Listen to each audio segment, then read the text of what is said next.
Haruka ran his fingers over his scar, grunting at the mysterious file box spotted on the bare wood. Being a Chunin teacher, it wasn't uncommon for him to find such a scene if the Hokage wanted a certain lesson taught in the academy without the council interfering, or if Naruto hadn't been eating enough, a box or envelope would just magically appear. Sighing, he pushed the medium file folder box's lid away, immediately perking up at the sticky note saying, "Real Naruto Uzumaki files classified." As Haruka read each report, test, and past graduation attempt, his blood got hotter and hotter. By the end, Haruka had tears from the realization he had screwed up. Thinking back, Haruka realized he was to blame. He never called on Naruto in his class, believing the other teachers who said he would just cause trouble, and treated him like he was just a troublemaker, when in actuality Naruto's pranks were ingenious, horrible for the victim, but ingenious. Instead of realizing Naruto wasn't stupid and his pranks were more than just childish escapades but elaborately planned missions, Haruka had brushed off Naruto and believed treating him to ramen once a week made up for it. He didn't deserve a second chance, but a note on the last page gave him hope. "One day he will visit you." Then, Haruka would apologize, and make it up to him. Until then, Haruka had several teachers to visit. Time skip 1 month, first patrol. "This is it?" Naruto asked, a bit miffed. He heard how his appointment to Anbu would let him bypass the dreaded D ranks that Kakashi complained having to lead his students on. But this C-rank patrol and guard mission of the hospital seemed to be the Anbu version of D's. No action really, moving through the rafters while suppressing his chakra. He barely had that down now, and remaining unseen for 12-hour shifts in uncomfortable positions. The 3 explosive notes he finished this morning for his first mission were itching to be used, but using explosives in the hospital were frowned upon. His patrol partner, Yugao, bopped him on the head. "Yes, this is it." "What, did you think Anbu was all assassinations and sabotage?" Naruto nodded seriously, thinking that yes, that is what he signed up for. "Well, it's not. Every squad has both village duties and border patrol to go along with the higher level missions. Now be quiet and go guard the front lobby. And remember the radio and shadow clones for emergencies." Naruto sighed and left for his mission. The posts for the Anbu split each floor into 2 sections. Team RO was assigned the bottom 2 floors while another managed the top 3. From his perch, Naruto had a front row seat to all the hospital drama. It was horribly boring, but a difficult man at the desk looked promising. "Sir, please calm down." "I will not calm down. Not until you take me to my son. A simple C rank to River, they say." "Simple my ass, he's been in heart surgery for 6 hours. A burly civilian waved his fist in a threatening manner, and the nurse gave the signal for his intervention. "Code anger," Naruto whispered into the headset. Code anger translated into a civilian on the verge of physical violence. Appearing between the med-nin and the red-faced father, Naruto said the rehearsed lines Captain Tenzo drilled into his head the past 2 days. "Sir, my apologies for any trouble, but the healers are doing their best. Please be patient and sit down." Naruto pointed a finger to the nearest seat, feeling very much like a crossing guard rather than a shinobi. A fist comes at him, and only the reflexes his training ground into him allowed Naruto's hand to grab the meaty glob, pumping chakra to match the strength of the man 3 times his size. "Calm down. Hell no, you ninja always order as civilians around and I'm sick of it. He shouldn't even be a ninja. Take me to my son, now." Yugao shunshin behind him, knocking him out with a tranquilizer. Naruto inclined his head gratefully, and 2 orderlies dragged the unconscious father away. Relieved, Naruto turned, nodded to the grateful but perplexed nurse, probably not used to a 5'2" Anbu, and disappeared to his post again. "Good work, Mouse," Yugao's voice praised from the headset. Naruto smiled slightly. Maybe guard posts weren't so bad. Naruto, in his off-duty gear, dived under a branch in pursuit of the package. Kakashi was having him practice the capture and retrieval aspect of Anbu, and his tiny summons Pakun was deceivingly elusive for his size. Naruto refused to give up, however ramen was on the line. Ever since Naruto joined Anbu, he had a sneaking suspicion everyone hated ramen, or at least him going to get ramen. Monday through Saturday lunch and dinner were packed affairs to save time, while Sundays were too exhausting for him to want to trudge across town in the opposite direction of the apartment for ramen. The couple of times Hikaru treated him, they always stopped at the Bentkanai, a bar and grill for active former anbu. Deliveries were impractical as well for his favorite food.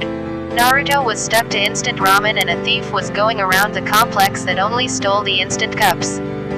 It was an outrage, as the bastard was able to bypass every trap he set up, even the barrier seals.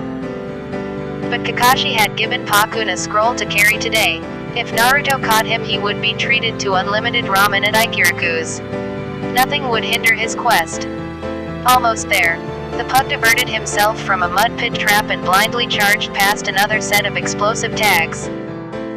Closer. Pakun rounded a corner, where 5 clones waited. He dodged 3, but 2 more were waiting with a net and glue. "I hate you," he growled in a rough voice as he tried to clean his paws off. Naruto smirked and grabbed the scroll. "I win." A slow clap sounds from behind. Kakashi and Dragon materialized from the trees. "Impressive, only 1 hour to capture, and even I couldn't track Naruto most of the time," Kakashi complimented with an eye smile. Dragon whistled. "To keep up with a Ninkin after only a month. Not too shabby, not good enough, but almost passable." Naruto beamed at Dragon's roundabout praise. Dragon was harsh at times. By monthly inter-squad training he led still left bruises on Naruto's spleen, but he was fair. If Dragon said it was almost passable, then it was almost good by normal standards. Then again, Naruto was an anbu, everyone else's standards didn't apply to them. "Thank you, Senpai, Commander." Naruto bowed. Before he would have loudly proclaimed how of course he was awesome, but that died the day Iruka almost did. Well, that and Tenzo tased him or burned a ramen cup every time he boasted or acted rude. So much precious wasted. "I think you earned the ramen, Naruto, my treat." Kakashi noticed Dragon back away slightly to the side, but didn't think much of it.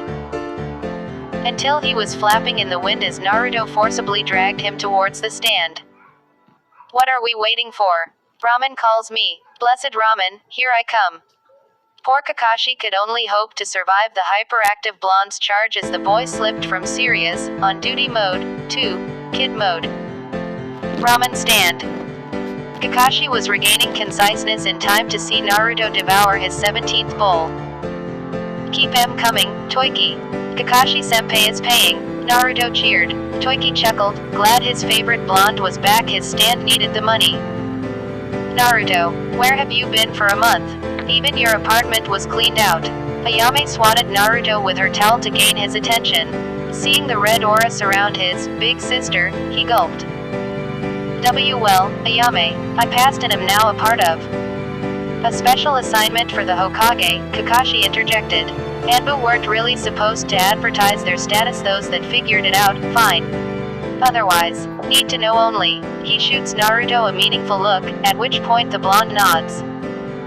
"Yeah, a special assignment. Ninja stuff, can't talk about it." He grinned at her and she relaxed. "Oh ho ho, that must mean you're closer to being Hokage, right Naruto, and where's your headband?" She smiled brightly, as did Toiki. Naruto frowned slightly, and their smiles turned to confusion. "Heh, see, I don't really want to be Hokage anymore. The paperwork, council's too much work for an awesome ninja like me," he said cheekily, only to yelp when, despite his captain being on a mission, a jolt shoots up his spine for every bragging word he spoke. "Oh, and I'm trying to keep my passing status a secret, so if you could not say anything please." Father and daughter softened their eyes and nod, understanding. Kakashi was somewhat shocked at Naruto's lifelong ambition changing, but realized he shouldn't be. It was common knowledge in the Jonin and Anbu circles that the third and Naruto had a sort of falling out after Naruto learned of his tenant. Since that night the Hokage looked even older than normal and cringed every time he gazed at the pictures of a younger, smiling Naruto wearing his hat. Rumor was the boy had even taken to calling the Hokage by his proper name, scaring many. If Naruto called someone by their proper title and they never had a Naru nickname, then Naruto respected them as a person and authority figure. An example of this would be Iruka or Kakashi, neither ever receiving a playful butchering. But, if Naruto gave someone a personalized nickname and said person betrayed him enough to lose said nickname, it was the equivalent to being spit in the face and peed on by Naruto. So much like his mother. Oh, then what is your dream, oh awesome ninja? Ayame giggled, breaking Kakashi out of his musings. To be strong enough to protect those precious to me, and maybe get a ninja animal, he added absent-mindedly. Kakashi perked at this. A ninja animal? What kind? Was his little brother trying to emulate him, to become a dog summoner? If so, Kakashi's private dreams of his own mini-me would be realized. He could rub it into guy that his look-alike lived next door. Yeah, a cat, though ninja cats cost the pay of an S-rank mission, so it will take about a year before I can afford one. Still, cats are so cool.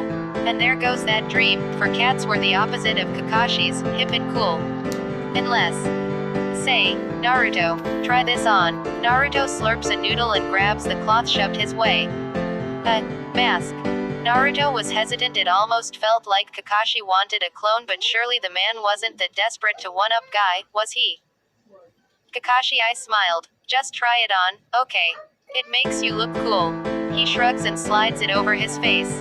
Ayame pulls out a hand mirror and lets him look. He had to admit, he did look cool. I like it, Naruto says after a minute more of admiring himself. Kakashi's eye smile somehow got larger. Good, good, phase 1 complete, he muttered, too low for Naruto to hear. Within a year Naruto would have a dog, not some smelly cat. Well, I have to get going, early training tomorrow in Wall Patrol.